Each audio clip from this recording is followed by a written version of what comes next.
Gueule Moyen-Orient, dernière émission de la semaine. L'actualité de ce jeudi 11 février a été chargée. Voici les sujets dont nous allons débattre ensemble. Israël est le laboratoire mondial du Covid-19. Gouvernement comme médias, tout le monde scrute les résultats de la campagne de vaccination d'un pays présenté comme modèle. Alors, la gestion du Covid a-t-elle révolutionné l'image d'Israël? Ce sera notre premier débat au pays de Bibi. La fête de Pourim approche et pourtant on ne connaît toujours pas les conditions précises de retour à la vie normale. Un plan est sur la table, nous vous le dévoilerons ce soir, mais rien de définitif. Alors pourquoi tâtonner et quelle serait au fond la sortie de confinement idéale? Nous poserons la question à nos GGMO. Et puis en France, le premier round du match Macron-Le Pen se joue ce soir en direct à la télé. Gérald Darmanin affronte la patronne du RN sur France 2. Mais n'est-elle pas au fond l'adversaire idéal pour le pouvoir? C'est la question que nous poserons à Robert Ménard, le maire de Béziers, et notre invité ce soir dans les Grandes Gueules Moyen-Orient. Bonsoir à tous, bonsoir Nomi Aliwa, bonsoir à nos grandes gueules du jeudi soir, bonsoir et merci d'être avec nous. Peggy Sidor, journaliste, c'est un plaisir de vous avoir avec nous ce soir. Bonsoir Nili Naouri, bonsoir. Un plaisir de vous avoir également, avocate et coordinatrice de Israel is Forever. Je salue également nos grandes gueules parisiennes ce soir. Laetitia Kroupa, journaliste spécialiste en communication politique. Bonsoir ma chère Laetitia, heureux de vous retrouver. Et puis bonsoir également mon cher Franz-Olivier Gisbert, écrivain, éditorialiste politique. Et votre actualité bonsoir. Mon cher Franz, et je l'annonce dès à présent, c'est cet ouvrage, Le Schmock, votre roman qui a eu un tel succès qu'il sort désormais au format poche chez Folio, à mettre entre toutes les bonnes mains. Et pour commencer cette émission, entrons tous ensemble au pays de Bibi.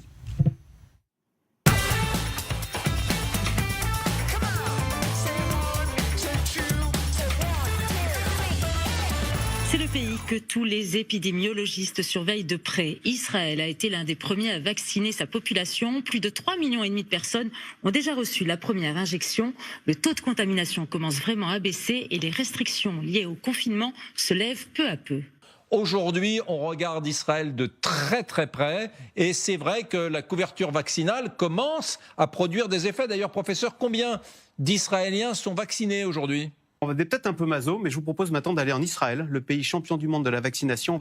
C'est le pays que tout le monde surveille en ce moment, car il sera peut-être le premier à venir à bout de l'épidémie. Israël a déjà vacciné plus de 40% de ses 9 millions d'habitants. Et oui, voir Israël en une des journaux, nous y sommes habitués, je dirais presque malheureusement, mais voir une telle couverture médiatique à connotation positive, cela quelque chose de totalement inédit. En voyant ces extraits de JT, on a l'impression qu'une année de Covid-19 a fait davantage pour l'image d'Israël que 72 ans de communication, Noémie Aliwa. Oui, Benjamin, parce qu'on sait qu'Israël est le leader mondial en termes de vaccinés par habitant et donc ça en fait un laboratoire à ciel ouvert très scruté par les autres pays. Israël incarne pour eux la perspective d'une lumière au bout du tunnel et en ce sens depuis plusieurs mois, le pays est cité en exemple aux 4 coins du monde pour sa gestion de la crise du Covid-19. Alors citons d'autres exemples cette fois dans la presse, par exemple en France, le Figaro du 8 janvier dernier titrait dans ses pages internationales Israël, champion du monde de la vaccination contre le Covid. Le Monde du 29 janvier dernier titré ce que nous apprend la campagne de vaccination massive en Israël. De même, aux États-Unis, le New York Times titre les résultats des vaccinations israéliennes montrent une issue à la pandémie. Alors bien sûr, comme chaque fois que l'on parle d'Israël à l'étranger, la question palestinienne n'est pas complètement éludée. Elle réapparaît d'une façon ou d'une autre, notamment concernant la vaccination des prisonniers palestiniens. On se souvient par exemple de cette chronique du journaliste Anthony Bélanger de la radio publique France Inter qui a affirmé que les Israéliens refusaient de vacciner les prisonniers palestiniens. C'est une information qui avait été formellement démentie par l'ambassade d'Israël en France. Alors cette image justement, parlons-en ensemble si vous le voulez bien. On va commencer par nos journalistes parisiens parce que c'est de chez eux que viennent justement toutes ces images et tous ces articles. François-Olivier Gisbert, la presse française souvent très dure avec Israël ne jure plus que par sa gestion de la crise du Covid-19. Est-ce qu'on assiste à un basculement total aujourd'hui du regard porté vis-à-vis d'Israël ? Il y a un regard qui est en train de changer, c'est absolument évident. Et simplement, je pense qu'il ne faut pas s'arrêter uniquement à la pandémie. Il y a quelque chose de fondamental qui s'est passé ces derniers mois, c'est le réchauffement des relations avec les Émirats arabes unis et puis derrière avec l'Arabie saoudite. Enfin, il se passe quelque chose. Et puis demain, sans doute, avec l'Égypte, etc. Ça, c'est absolument fondamental. Arrive derrière une gestion absolument incroyable de la crise sanitaire, et je crois qu'effectivement les gens disent voilà, un pays qui est bien géré. Et l'image de Benjamin Netanyahou a évidemment complètement changé en France aujourd'hui, ça c'est clair. Il faut savoir que Bibi est en train de devenir très populaire. Moi je le dis d'autant plus qu'après tout ce que j'ai écrit contre lui au long des années, là je suis obligé de m'incliner devant la performance des derniers temps. Mais je veux pas, refroidir votre enthousiasme, parce qu'il y a quand même une réalité, c'est-à-dire, chapeau Israël, bravo, hein. D'ailleurs tout le monde l'a dit. Mais Israël n'est pas en tête des vaccinations. En tête des vaccinations, vous avez les Émirats arabes unis. Ah non, en pourcentage, les Émirats arabes unis au 10 février, c'était 46%, Israël c'est 40%. Vous êtes derrière. Les Émirats arabes unis font mieux. C'est à peu près la même population et ils ont pratiquement 1 million de vaccinés en plus. Donc faut saluer la performance. Mais de toute façon, la réalité, c'est que depuis le début de cette affaire, Israël bluffe. C'est-à-dire, pas seulement à partir de la vaccination, même avant, il y avait une gestion, on avait l'impression toujours qu'Israël était en avance. C'est ce qu'on ressent aujourd'hui. Mais alors, François-Olivier Gisbert, il y a un mot que vous avez dit dans votre phrase. Est-ce que vous pensez qu'il y a quelques éditorialistes et journalistes parisiens qui se sont fait un petit peu violence en devant justement vanter les qualités et les mérites du gouvernement israélien? Vous citiez il y a quelques instants Benjamin Netanyahou. Oui, c'est sûr qu'il y a des journalistes aujourd'hui qui passent à un mauvais moment. Enfin, moi, je ne fais pas partie de ces journalistes-là, mais il y a un courant anti-israélien dans la presse française. Je pense qu'il y a quand même on rentre dans une nouvelle ère. C'est intéressant de voir. La perception est en train de changer. D'abord, l'efficacité, et puis ensuite la main tendue, parce que cette affaire-là, tout le monde a bien compris que, le réchauffement des relations avec les pays arabes, enfin une partie des pays arabes, tout le monde a bien compris que ça ne faisait que commencer. Alors je sais que le réchauffement des relations avec l'Iran et avec la Turquie, c'est pas pour demain, mais entre-temps, il y a beaucoup de pays qui vont commencer à avoir... on a vu déjà récemment avec le Maroc, c'était même une surprise que le Maroc aille aussi vite. Ouais. Mais vous verrez, il y en a d'autres qui vont arriver, évidemment, dans les prochains mois. Noémie Aliwa. Oui, j'ai l'impression que vous êtes très optimiste. Imaginons demain qu'il y a un conflit, par exemple, entre Israël et les Palestiniens. Est-ce que vous pensez vraiment que l'image d'Israël sera complètement changée et que malgré tout, il y aura peut-être une façon de voir les choses un petit peu plus impartiale? Vous pensez véritablement que ce changement d'image pourrait fonctionner au long terme? On va poser la question ici en plateau, Nili Naouri. Écoutez, on a tellement eu l'habitude des condamnations des nations jusqu'à présent. C'est vrai que ça fait du bien aujourd'hui de voir, non seulement en France, mais dans énormément de pays, Israël cité en exemple. Je me surprends parfois à penser que peut-être il y aura un œil plus objectif sur Israël dans beaucoup d'autres domaines. La décision de la Cour pénale internationale d'il y a quelques jours m'a un peu remise sur terre. J'espère que Israël va pouvoir surfer sur cette vague et pouvoir avoir une explication plus sereine de ces explication. Positions. On va rappeler qu'explication, c'est Hasbara en hébreu. Voilà, mais justement, 72 ans de Hasbara à cette communication, on a l'impression que là, sans le vouloir, Israël réalise mieux que 72 ans de Hasbara sur Twitter, sur les réseaux sociaux, par les services officiels. Alors, je voudrais nous calmer tous. D'abord, ma grand-mère aurait dit il faut se taire parce qu'elle va porter le mauvais œil, ces choses-là, il faut faire attention. Ensuite, il faut se calmer parce que ça ne va pas durer. À la première occasion, les choses vont se remettre dans le courant habituel, c'est-à-dire une critique tout à fait justifiée dans beaucoup de cas, qui peut parfois être un petit peu plus violente ou moins acceptable, mais grosso modo, les journalistes font leur travail et Israël prend pas mal de décisions qui justifient une critique dans la presse. Oui, alors regardez, chasser naturel, il revient au galop. Par exemple, la une de l'Humanité de ce lundi consacrée à la décision de la Cour pénale internationale qui s'est s'estiment capables de juger ce qui s'est passé à Gaza en 2014, la fin de l'impunité en une de l'humanité. Vous voyez, ils ont repris leur bon vieux réflexe. Idem aujourd'hui le Figaro, qui consacre une pleine page à Abraham Bourg, ancien président de la Knesset, qui renie sa nationalité juive, alors qu'il y a peut-être des infos plus importantes, Nili Naouri, que ce que pense Abraham Bourg d'Israël en ce moment. C'est clair, surtout qu'il ne représente plus rien ni personne depuis déjà de nombreuses années et qu'il a renié son identité juive et religieuse également depuis de nombreuses années. Donc c'est un non-événement qui ne devait pas figurer ni en première page ni dans un petit article, un entrefilet de dernière page. Alors on vous a posé... Le pauvre Abraham Bourg n'intéresse plus personne en Israël. Alors il a trouvé une page. Pourquoi le Figaro lui donne une page entière ce matin, comme si c'était l'info du jour? Il faut être gentil, les gens qui sont perdus, qui n'ont plus rien à dire à personne, qui n'intéressent D'accord, mais pensez à quelqu'un qui est depuis la France, il ouvre le Figaro ce matin, il se dit c'est quoi l'info du jour en Israël, Abraham Bourg? Pardon, c'est surprenant. On adore les Israéliens qui tapent sur Israël, c'est un très bon. Laetitia Kroupa, ma chère Laetitia, vous qui allez de média en média à Paris, répondez-moi. Eh ben c'est normal, il faut un peu nuancer. Ça fait un mois qu'on jette des fleurs à Israël en disant c'est les champions de la vaccination.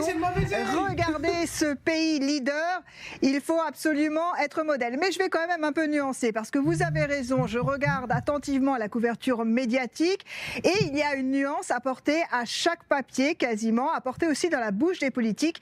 Thierry Breton, il y a 2 jours sur RTL, qui rappelait qu'effectivement Israël en fait nous rassurait d'une certaine manière parce que elle montre que le pays montre qu'on peut endiguer la pandémie. Donc, si vous voulez, c'est quand même une bonne nouvelle. On a du mal aujourd'hui à en collecter des bonnes nouvelles. Donc, bien sûr qu'on a Israël en étendard, mais il y a toujours le mais. Israël a accepté de céder les données médicales personnelles de ses concitoyens. Or, en France, un tel contrat aurait été impossible, tout simplement impossible. Et je vous assure que dans tous les papiers, on parle de cette contrepartie du contrat. Justement, ce ne sont pas des données personnelles. Il faut absolument être précis sur la question. Ce ne sont pas des données personnelles. On ne donne pas ni les noms, ni les données personnelles d'aucun des Israéliens qui ont été vaccinés, mais c'est des données générales qui peuvent aider pour le monde entier. Je crois que c'est une chose élémentaire qu'Israël doit au monde. C'est en sous-groupe? Non. C'est en sous-groupe. Ce sont des sous-groupes donc qui sont genrés, qui sont vraiment bien identifiés et bien définis. Et d'ailleurs, il y a le contrat n'exclut pas un partage. Et là, c'est ce qui est écrit sur le site du ministère de la Santé israélien. Donc vous pouvez aller le voir, le partage d'informations, mais que l'État n'a pas rendu public. Donc si vous voulez, il y a quand même une zone d'ombre. Moi, je vous dirais juste attention. Je sais c'est les données statistiques. Pas du tout. C'est impossible de faire ce genre de contrat. On ne sait pas, Benjamin. Vous avez été voir sur le site? Non, je suis allé voir. C'est les données statistiques, c'est pas les données utilisateurs, c'est pas tout à fait la même chose. Il y a des zones cachées. Je vais vous dire, je sais qu'il y a beaucoup de tergiversations philosophiques en France sur cette crise, sur la restriction des libertés individuelles, sur l'atteinte aux libertés individuelles, etc. Je pense que quand il y a sur la balance des vies qui sont en jeu, je pense que c'est un peu dommage. C'est vrai qu'en Israël, contrairement à la France, on est un pays qui est en crise pratiquement constamment, on est en guerre souvent, et donc la population a peut-être beaucoup plus de facilité à accepter la restriction des libertés fondamentales. Mais ce qu'il faut voir aussi, c'est que lorsqu'il y a cette crise aujourd'hui du corona, on a des restrictions de libertés fondamentales qui est phénoménale. Nous n'avons plus le droit de voyager, nous n'avons plus le droit de sortir au restaurant, d'aller au théâtre, d'aller à l'école, d'aller au travail. Donc il faut voir qu'est-ce qu'il y a de l'autre côté. Justement, on va parler dans un instant. On va parler dans un instant de ce qui nous attend là pour les jours prochains. D'abord, juste parce qu'on vous a posé la question sur Twitter et Instagram aujourd'hui, est-ce que vous estimez bien que justement cette gestion du Covid-19 a révolutionné l'image d'Israël dans le monde, dans les médias? Eh bien, vous êtes une grande majorité à nous dire oui à 69%, non à 31%. Merci d'avoir été très nombreux à voter aujourd'hui. Mais ça dit quand même, ça dit quelque chose, ça dit qu'il s'est passé quelque chose et on verra si ce sera confirmé dans les semaines et les mois prochains.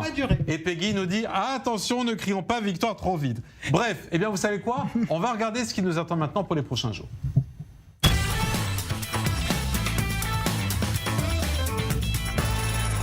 Et une échéance très attendue pour bon nombre d'Israéliens et de Juifs dans le monde, c'est la fête de Pourim. Dans 15 jours tout juste, jeudi soir, dans 2 semaines, a lieu traditionnellement ce grand carnaval qui célèbre le miracle de la reine Esther.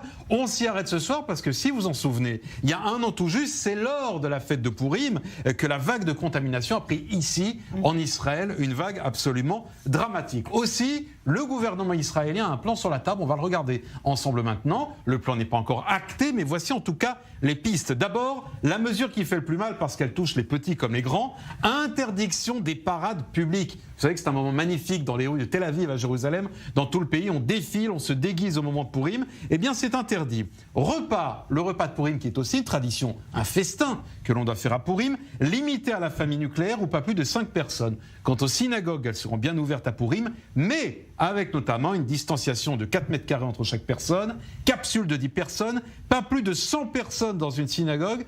Nili Naori, vous respecterez ces règles ou vous sortirez défiler en Pourim déguisé? Moi, je suis très respectueuse des lois, surtout en tant qu'avocate. Je ne vais pas me permettre de. C'est pas un peu trop rigide?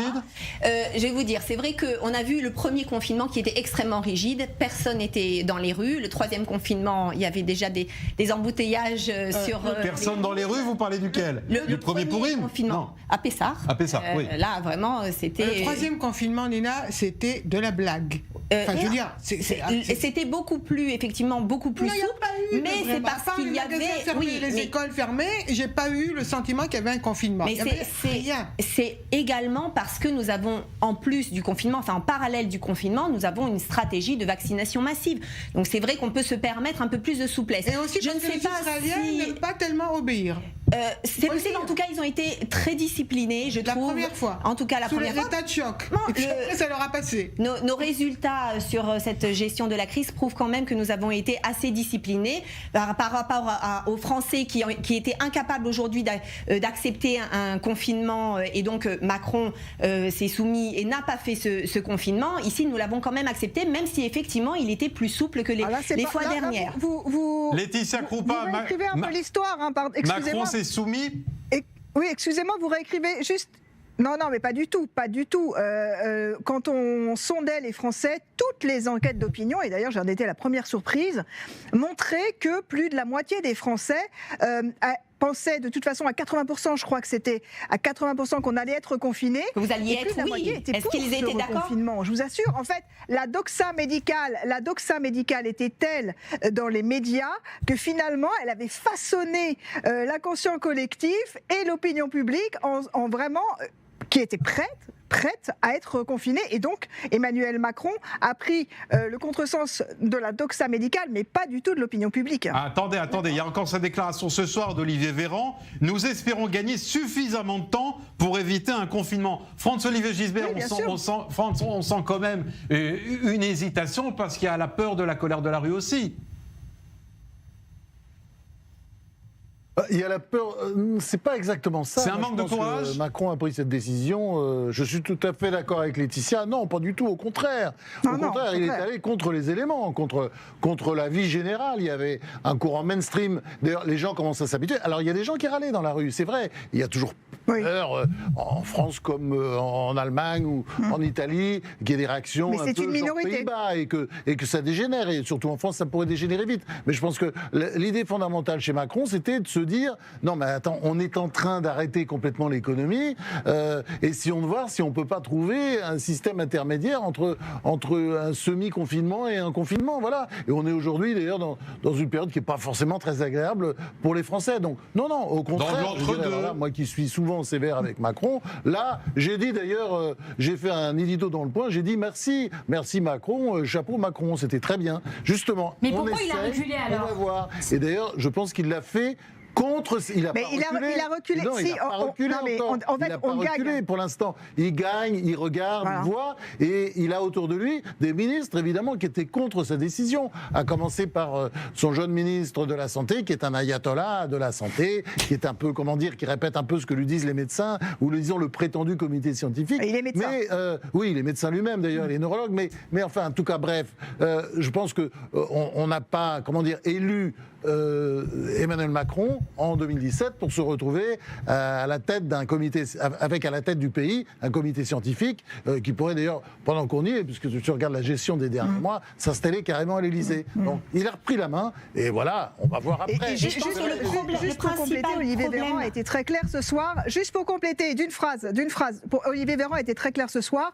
En fait, ils essayent effectivement de repousser au maximum, quitte à ne jamais reconfiner, mais enfin, il l'a dit, c'est au jour le jour, et si jamais il y a un pic, une croissance exponentielle, notamment des variants, on ira jusqu'au reconfinement. Mais en fait, l'idée c'est de toucher, c'est de gagner le printemps, parce qu'il compte sur des températures hautes pour contenir la propagation du virus. Et ça a été démenti l'an dernier, c'est ce qu'on espérait aussi l'an dernier. C'est au jour le jour, c'est au jour le jour. C'est au jour le jour, c'est peut-être ça le problème. C'est peut-être ça le problème au jour le jour. Peggy, on a quand même, parce que je disais en préambule, on a ce traumatisme. On a ce traumatisme du Purim d'il y a un an. Je voulais dire justement, il y a deux traumatismes en Israël. D'abord, il y a le traumatisme de la perte de la vie. C'est pas que dans d'autres pays, on n'y fasse pas attention. Les vies humaines sont importantes partout. Je ne suis pas en train de dire que c'est moins important en France ou ailleurs. Mais c'est vrai qu'en Israël, il y a une espèce de traumatisme profond dans la population juive qui fait que chaque vie humaine est considérée comme quelque chose pour laquelle il faut se battre jusqu'au bout et même au-delà de là. Et qui a commencé pile au Purim de l'an dernier. Lors des rassemblements, lors des festins, lors des gens déguisés. Dans les synagogues, des grandes fêtes dans les familles religieuses, surtout dans les familles ultra-orthodoxes, pour qui c'est extrêmement important. Et là, il y a eu une confrontation entre l'attachement à des traditions qui sont ultra importantes, mais vraiment critiques pour cette population, et les demandes, les exigences du Covid qui, à l'époque, je pense qu'au début, beaucoup de gens n'avaient même pas encore réalisé l'ampleur du danger. Parce qu'en fait, en Israël, on a commencé à comprendre ce qui se passait mi-février, la deuxième partie de février. Donc Purim était le 9 mars. Et c'était déjà trop tard, la pandémie s'est installée. Et la pandémie s'est installée, et le réveil après Purim a été très, très, très douloureux. Mais et les choix qui sont faits aujourd'hui, sont pour vous des choix politiques ou alors ils correspondent aux besoins ? Probablement qu'ils sont d'abord politiques. On vit dans un pays qui est constamment en campagne électorale, donc c'est très politique d'abord, et puis on est tout le temps en politique en Israël. Mais en plus, il y a un réel problème auquel il faut faire face. Qu'est-ce qui va se passer ? Est-ce que les populations ultra-orthodoxes vont obtempérer cette fois-ci et vont accepter de suivre les injonctions ? Nilina Naouri, c'est une vraie question. Dans la population arabe, d'abord. Et la deuxième chose, c'est que... Je sais pas si vous êtes aperçus, mais eux, ils ont pas Purim. Je le sais, mais ils ont d'autres rassemblements et ils ne se vaccinent pas. Donc, le problème aujourd'hui majeur est dans la population arabe. La population orthodoxe, d'ailleurs, ils ont pratiquement une immunité collective parce que énormément ont été également Non, mais la question de Peggy Sidor est importante. Est-ce que ce sera suivi à Purim ou pas ? Oui, j'espère que ça le sera. En tout cas, il y a énormément de rabbinim, de rabbins qui ont exigé de leurs fidèles de se faire vacciner. Donc, il y a une grande campagne à Bnei Brak. Ils sont même en train de distribuer du Tchoulent. Ah bon, on va regarder les images, justement. C'était il y a quelques heures. Ava Mergi était sur place, regardez. Voilà. Distribution de Tchoulent, accompagnée donc de vaccination. Oui.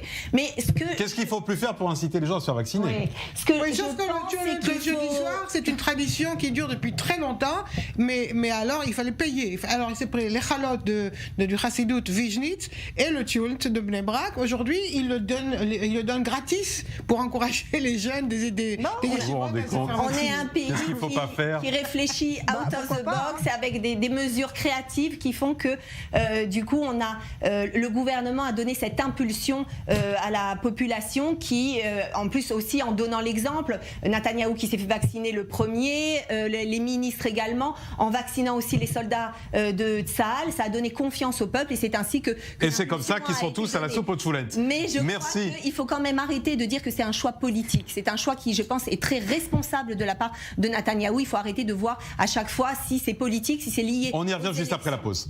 Merci à tous d'avoir été avec nous. Que ça préserve les équilibres. Oui, et Laetitia Kroupa, si j'ai bien compris, vous souhaitez avant de partir qu'on vous envoie une petite dose de Tchoulent. Je vous l'envoie de tout mon cœur à distance. Merci ma chère Laetitia. Avec grand plaisir. Merci Laetitia d'avoir été avec nous. Nous, on se retrouve dans quelques instants avec notre invité Robert Ménard et on va parler de cette soirée très politique qui s'annonce en France. À tout de suite.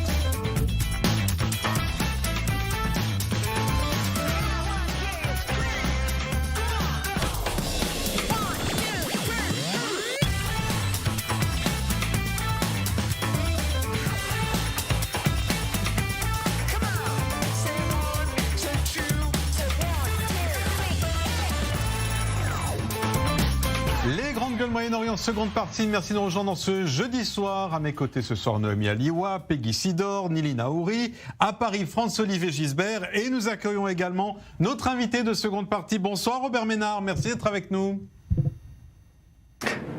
Bonsoir, merci de Béziers. Merci de nous rejoindre dans ces grandes gueules Moyen-Orient. Alors juste avant la pause, vous n'étiez pas avec nous, on a parlé confinement. Et vu que ce soir, Olivier Véran a fait quelques annonces, je ne pouvais vous demander de les commenter avec nous. Réécoutons d'abord cette phrase du soir.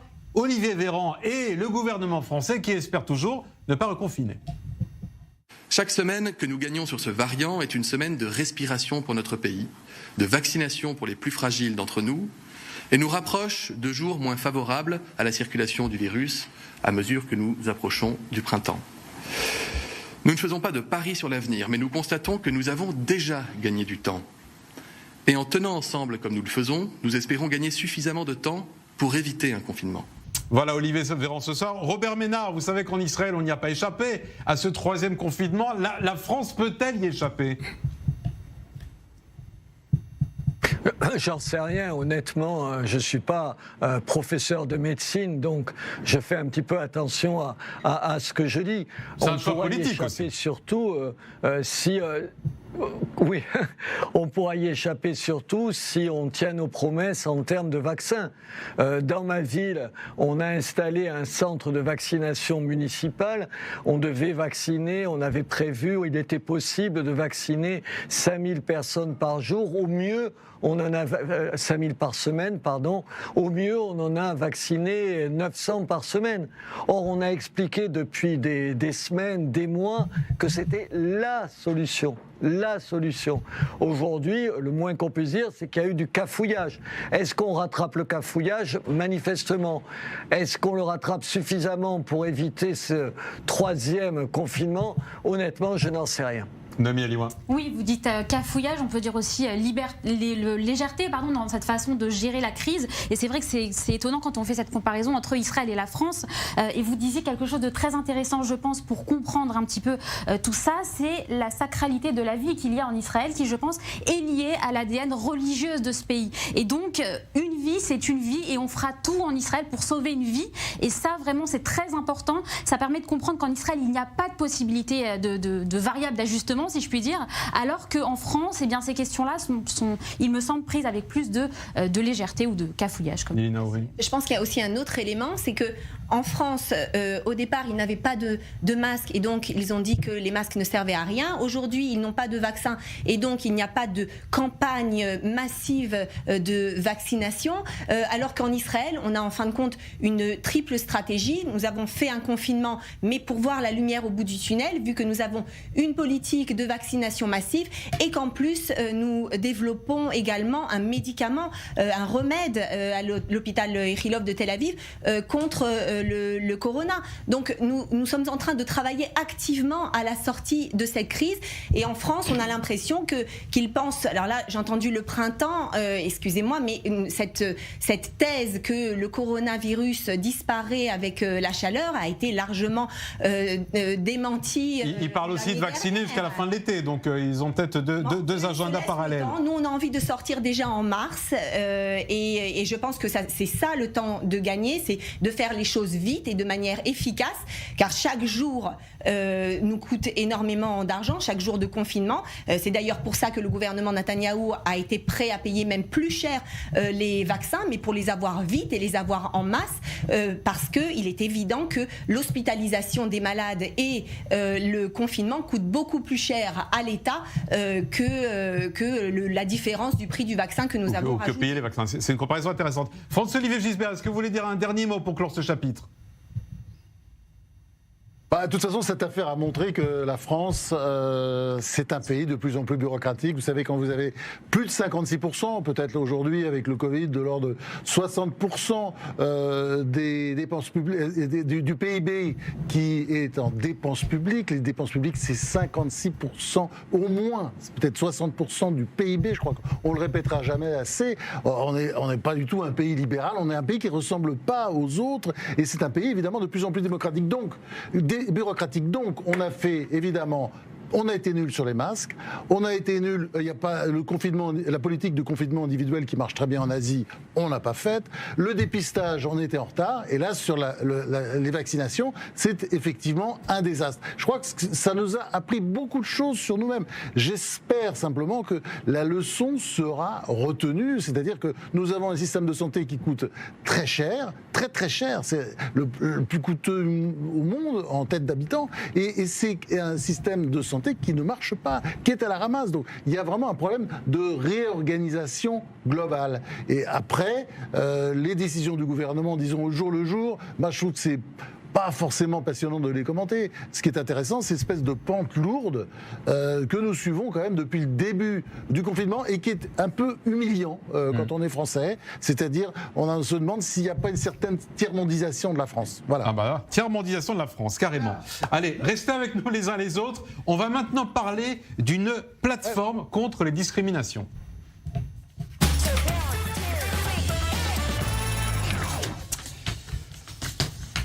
Et oui, une plateforme commune pour que les gens puissent dénoncer de manière simple, unique et nationale les discriminations. Voilà ce qu'Emmanuel Macron va lancer demain. Noémie, on va peut-être d'abord rappeler en quoi consiste cette plateforme. Écoutez, c'est une plateforme sur Internet ou en numéro vert, accessible tout simplement en composant le 3928 depuis un téléphone, et donc qui permettra à tout un chacun considérant qu'il a subi une forme de discrimination d'être écouté et conseillé, non seulement pour les discriminations racistes, comme celles qui concernent l'emploi ou le logement. Alors derrière la ligne, c'est une équipe de 21 personnes chargées de traiter les différents témoignages réceptionnés. À noter qu'Emmanuel Macron multiplie les numéros d'écoute sur toutes sortes de sujets depuis le début de son quinquennat. Des numéros verts qui existent déjà sur les étudiants en situation de précarité, sur les femmes victimes de violences, sur les salariés vivant mal le télétravail, les patrons en détresse psychologique. Une solution qui apporte donc un réconfort, mais qui ne règle pas vraiment les problèmes. Et oui, une plateforme qui vise aussi à lutter contre l'antisémitisme rampant. Ce sont en tout cas les mots choisis aujourd'hui par Jean Castex lors de la remise du prix Ilan Halimi. L'antisémitisme au génocide, mais dans notre société, hélas, le racisme et l'antisémitisme se traduisent aussi trop souvent par de petits gestes sales, inadmissibles, des intonations blessantes, des propos humiliants, des signes abjects qui peuvent blesser, vous le savez, autant que des coups. Robert Ménard, on sait que cette année 2020 a été marquée par un regain d'antisémitisme sur les réseaux sociaux, notamment avec toutes ces complotistes qui voyaient dans les Juifs les instigateurs de la crise sanitaire. Cette plateforme, c'est une réponse efficace contre ces paroles ? Je ne sais pas si c'est efficace contre ces paroles. Mais il faudrait d'abord commencer par dire un peu qu'est-ce qu'est ce nouvel antisémitisme.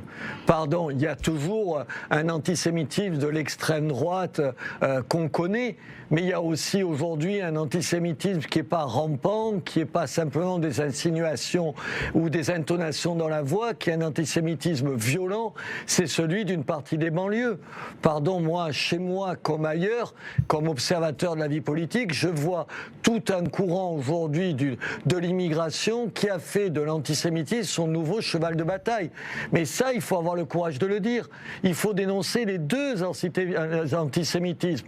Celui, encore une fois, traditionnel, je dirais, d'une certaine façon résiduel de l'extrême droite et d'une partie de l'extrême droite, mais aussi aujourd'hui un courant islamiste qui est porteur d'un nouvel antisémitisme. Et lui, il ne le dit pas à mi-voix, il le dit à haute voix. Je peux vous raconter 50 anecdotes. Je me souviens encore, c'était les 70 ans, vous savez, de la création d'Israël, on avait à Béziers organisé une manifestation dans le théâtre municipal. Il y avait un certain nombre de gens qui hurlaient devant le théâtre municipal parce que nous avions prêté cette salle à la communauté juive. Je ne vous dis pas d'où les gens venaient. Ils viennent d'une partie de l'immigration et c'est eux qui tiennent ces propos-là.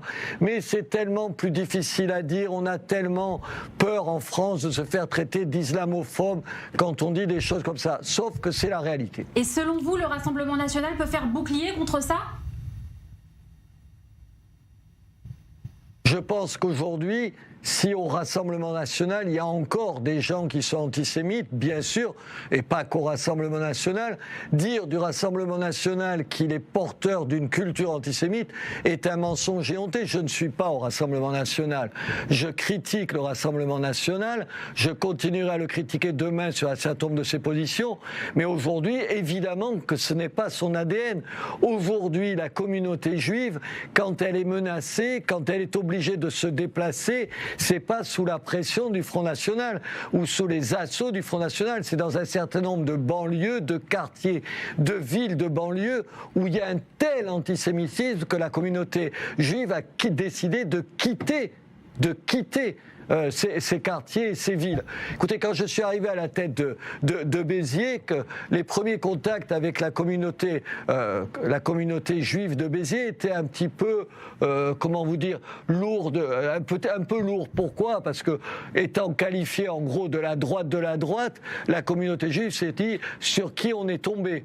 Demandez aujourd'hui ce qu'ils pensent. Les gens qui défendent comme moi la civilisation judéo-chrétienne. Parce que vous avez fait quoi à Béziers pour eux en particulier ? Comme moi.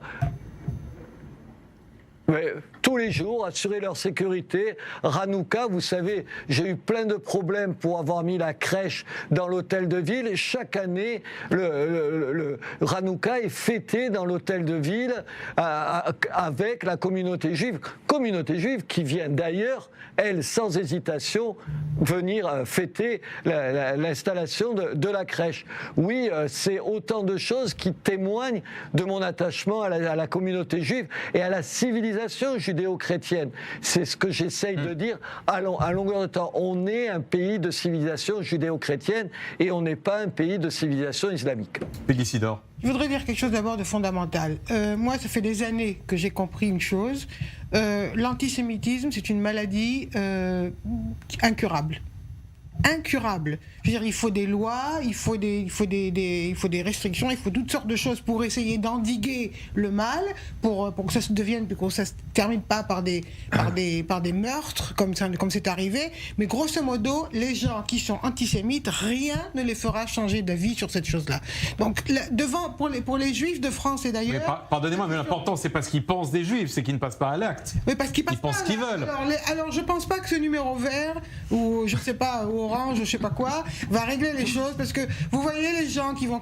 Ça va encourager la délation, ça va encourager les gens à prendre toutes sortes d'initiatives, à accuser d'autres... Vous n'y croyez pas ? Non, je trouve que c'est un petit peu se donner... C'est cosmétique ? Ouais, c'est faire vie sur le problème et dire voilà, on a fait quelque chose, mais rien du tout. Nelly Naouri. Je trouve que la déclaration de Castex était pour le moins déplacée. Il ne s'agit pas aujourd'hui en France d'un antisémitisme rampant, de petits gestes anodins ou d'intonations. Il s'agit aujourd'hui, depuis de nombreuses années, de meurtres de juifs. Non seulement ça, mais en plus, en toute impunité, puisque les terroristes sont en plus relaxés par la justice. Donc, sous couvert le cas de Sarah Halimi exactement, récemment. Tout à fait. Et nous savons également que d'ailleurs, Sarah Halimi, les policiers étaient derrière la porte. Ouais. Elle appelait à l'aide. Ils ont mis énormément de temps pour rentrer. Crier Allahu Akbar et que les policiers ne sont pas rentrés jusqu'à ce qu'elle soit défenestrée. Donc il n'y a aucune défense de la communauté juive et ça n'est pas étonnant vu la politique franchement anti-israélienne du Quai d'Orsay, la politique de soumission de la France à l'islam depuis énormément d'années. Et lorsqu'on est faible... Quand vous dites soumission, c'est qui ? D'Emmanuel Macron ? Et également, bien entendu, il ne prend pas aujourd'hui de décision, même la loi qui a été prise sur le qui est en ce moment étudiée sur le séparatisme. Bien sûr, c'est trop tard, trop peu. Je ne pense pas du tout qu'il soit possible même d'appliquer cette loi dans les territoires perdus de la République. Donc, je pense que la communauté juive de France est en danger, en réel danger, et que la police française et l'État français ne sont pas du tout en mesure d'assurer aujourd'hui leur sécurité. C'est un terrible constat. Qui va résoudre ce problème ? Certainement pas. En tout cas, par numéro de téléphone. François-Olivier Gisbert, quelle est votre analyse ? Est-ce que c'est cosmétique, comme disait tout à l'heure Peggy Sidor, ce numéro de téléphone ? Et est-ce qu'il y a, pour reprendre ce que dit Nelly Naouri, une soumission ? Non, c'est la première fois que je ne suis pas d'accord avec Nelly Naouri. Vraiment, je ne suis pas d'accord du tout parce que c'est pas linéaire tout ça. C'est-à-dire, ce qu'il faut, c'est une, comment dire, c'est une réaction globale. C'est-à-dire, et bon, cette, comment dire, déclaration de Jean Castex, elle n'est pas très importante. Hein. On va faire un numéro vert. Enfin, tout ça, c'est de la com. Je ne sais pas s'il y aura des gens pour répondre au bout. C'est pas comme ça qu'on va régler le problème du racisme et de l'antisémitisme. Peut-être par la loi séparatisme. Le problème, on le réglera. Non, on le réglera, je crois, par une prise en compte, c'est-à-dire des débats, la politique. Vous savez, on va dire, à un moment donné, il y a des gens qui vont dire qu'il faut faire des lois. Le problème des lois, elles ne sont pas appliquées. Quand vous regardez des histoires Halimi, etc., c'est gros comme une maison. La justice ne les applique pas. Regardez ce qui est arrivé avec le salafiste là, qui a insulté Finkielkraut. Il n'a pas été jugé en comparution immédiate. Il a été jugé quelques temps plus tard. Allez, voilà, on arrange tout ça en douce. C'est ça souvent la justice. Elle est en train de se ressaisir sur certains dossiers. Hein. Il est temps. Mais sur l'affaire Mila, vous avez vu, une jeune fille est, comment dire, menacée de mort dans le lycée. Qu'est-ce qu'il fait le procureur? Le premier réflexe, allez, on attaque la jeune fille, on attaque la victime. Donc, c'est ça. Donc il faut inverser les choses. Mais ça, je crois que c'est avec une prise de conscience, avec des politiques qui veulent régler le problème. Je ne suis pas d'accord avec Robert Ménard quand il dit, voilà, il faut désigner, ça vient de l'immigration, etc. Non, c'est de prendre les actes les uns après les autres et de faire appliquer la justice. Et le grand problème, là je rejoindrai Nelly Naouri sur la soumission française. Oui, il y a une forme de lâcheté générale, de soumission, on laisse faire. Mais je remarque quand même, et c'est là que je ne suis pas d'accord avec elle, c'est qu'il y a quand même de plus en plus de gens qui se réveillent et qui disent mais non, c'est pas possible. Et vous savez, ces territoires... Mais le pouvoir aussi semble se réveiller, on espère. Rien ne dit qu'à un moment donné, on ne puisse pas les reconquérir un jour. Vous savez, il s'est passé des choses en 58. En 1958, le pays était par terre. Un homme est arrivé, je ne veux pas faire le coup de l'homme providentiel, mais enfin bon, il a menti à tout le monde. Il a beaucoup, comment dire, oui, il a beaucoup menti, disons les choses. Mais enfin bon, il a tout remis droit d'équerre. Et je crois que ce qui manque, vous voyez, c'est des politiques qui est un peu de moelle, qui est des colonnes vertébrales et qui disent ça n'est plus possible. Voilà, c'est ça l'idée. Et parce que mais rien ne dit... Pourquoi est-ce qu'il y aurait une fatalité française qu'il faudrait que tout s'écroule, qu'il y ait de plus en plus de territoires perdus? Non, mais Nelly Naouri, vous connaissez pas ce pays, on n'est pas fait pour ça. Elle en vient quand même de ce pays. Oui, mais moi, je voudrais quand même... Elle en vient de ce pays. Oui, je vais vous dire, à partir du moment... Il y a une faillite de la classe politique. À partir du moment où on encourage le terrorisme en Israël et qu'on condamne Israël lorsque, ici, nous nous attaquons au terrorisme, il ne faut pas s'étonner de voir le terrorisme arriver en France. C'est ce qui se passe aujourd'hui et tous les dirigeants français craignent la réaction de l'électorat musulman, de la rue musulmane, et c'est ce qui crée aujourd'hui cette ambiance de soumission. Je vais vous dire, il y a un journaliste israélien qui s'appelle Tzvi Yecheskeli, qui s'est infiltré dans les milieux fondamentalistes islamistes en France, et les responsables lui ont dit de manière très claire que la France avait été choisie parce que c'est une cible facile, car la France se soumet facilement. Et c'est exactement ce qu'on voit aujourd'hui. Et vous êtes en train de... Nelly, la rue musulmane, elle n'est pas unanime. C'est ça qui est intéressant. Il y a des voix discordantes qui se lèvent de plus en plus. Vous voyez, je voyais l'imam Chalgoumi dont on dit... Vous avez une majorité silencieuse et une minorité qui est extrêmement active et violente. Il a vu tous les imams, et enfin il était très bien accueilli. Donc vous voyez, il faut regarder aussi... Robert Ménard, j'aimerais entendre Robert Ménard là-dessus aussi. Et moi aussi, juste après Peggy aussi. Même si c'est une majorité, c'est une majorité qui est silencieuse. Et la minorité qui est active, qui est fondamentalement... Laissez réagir Robert Ménard, on a compris le message. Robert Ménard, je vous entends aussi là-dessus. Oui. Je pense que Franz-Olivier Gisbert prend ses désirs pour la réalité. Je vais juste vous citer un chiffre. Aujourd'hui, 57% des Français musulmans, 57% de moins de 25 ans, placent la charia avant les lois de la République. Oui, mais enfin, faut être honnête, faut citer les plus vieux, c'est le contraire. Attendez, c'est exactement le contraire. C'est surtout les jeunes. C'est surtout chez les jeunes. Est-ce que je peux finir attendez. J'ai pas dit qu'il n'y avait pas un problème. Hein. Sauf que les jeunes, c'est ceux qui seront les chefs d'entreprise demain, les pères de famille demain. C'est à nous de les faire changer. Très bien. Avec un peu de force, un peu de volonté. Est-ce que je peux dire ah oui, à condition qu'on ait un peu de courage. Oui, qu'on ait du courage. Qu'on soit fier de notre pays, qu'on ait envie de lui faire aimer son histoire, de lui faire et qu'on déboulonne pas toutes les statues au coin des rues. Je serais d'accord là-dessus. Oui, finalement, on est d'accord là-dessus. En revanche, je pense que Madame, donc pardon, je ne connais pas votre Nili Naouri. Voilà, ce que je voulais vous dire, c'est que je trouve que vous êtes exagéré quand vous dites qu'il y a une impunité dont bénéficient les actes antisémites. Ce n'est pas vrai. Vous avez raison quand vous expliquez que la peur en gros d'être taxé d'islamophobe, d'être montré du doigt par ce courant islamiste fait qu'on hésite à un certain nombre de choses. Mais ce n'est pas vrai. Ce n'est pas vrai que la justice ne bouge pas. Je ne crois pas que ce soit vrai. Qu'il y ait des lenteurs, madame, qu'il y a un certain nombre de choses que je regrette comme vous.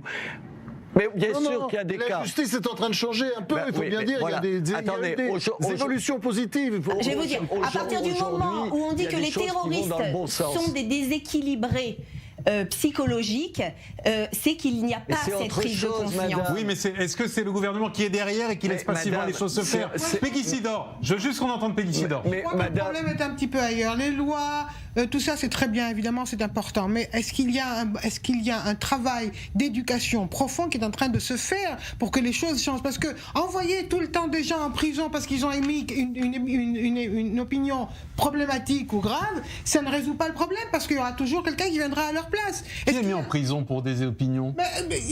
C'est pas une question de loi. Il faut d'abord éduquer les gens, la jeunesse française, qu'elle soit d'origine maghrébine ou ailleurs, ou arabe ou autre, ou musulmane, et les faire entrer dans un courant où ils comprennent que le racisme et l'antisémitisme sont inadmissibles. Mais ça, personne ne le leur explique apparemment, puisque ça continue. Donc ça c'est l'école.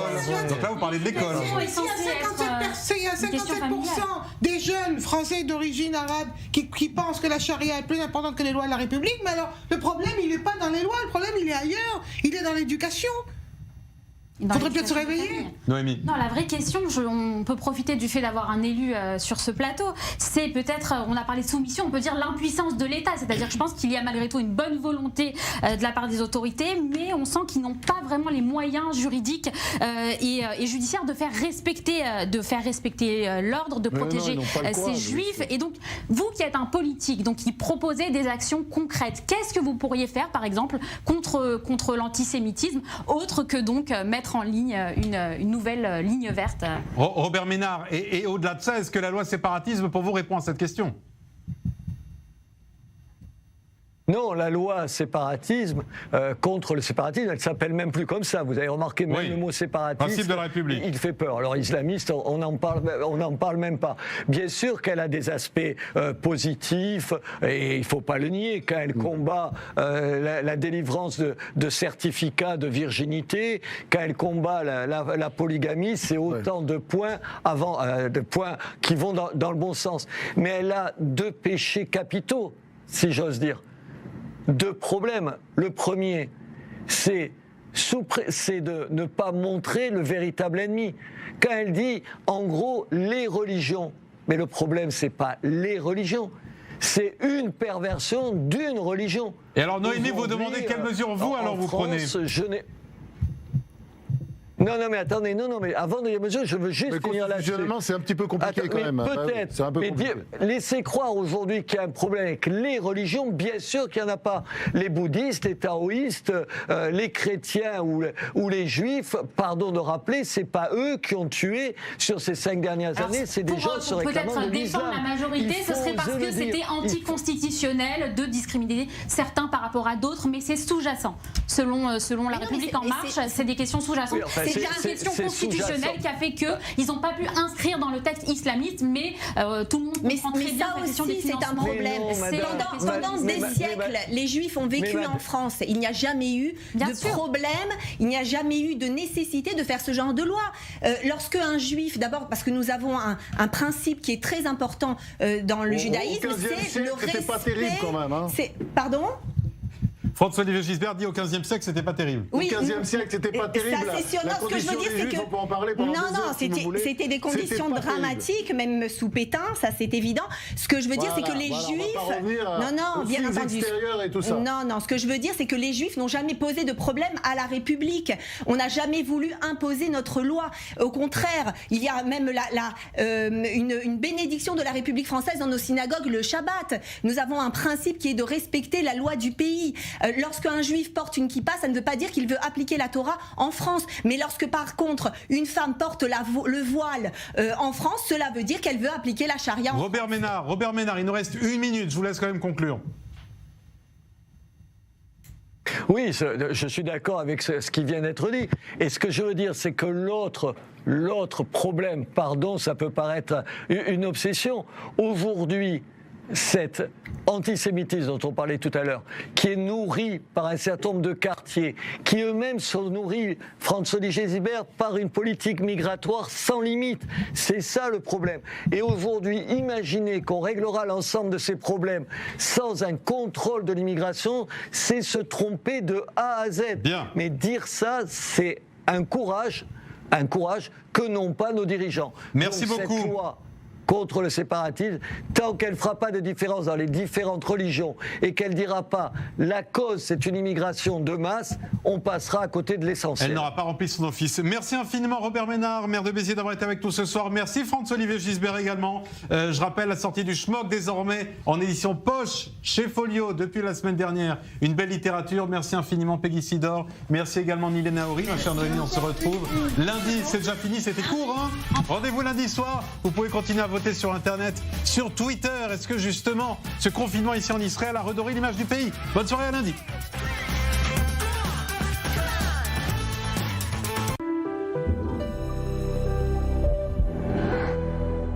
Aujourd'hui, j'ai envie de blanc, pur, ou alors du bleu, la mer avec toi, ou peut-être du jaune, la joie, ou alors violet, mystique de toi, le rose, amoureuse de toi. Et si j'essayais le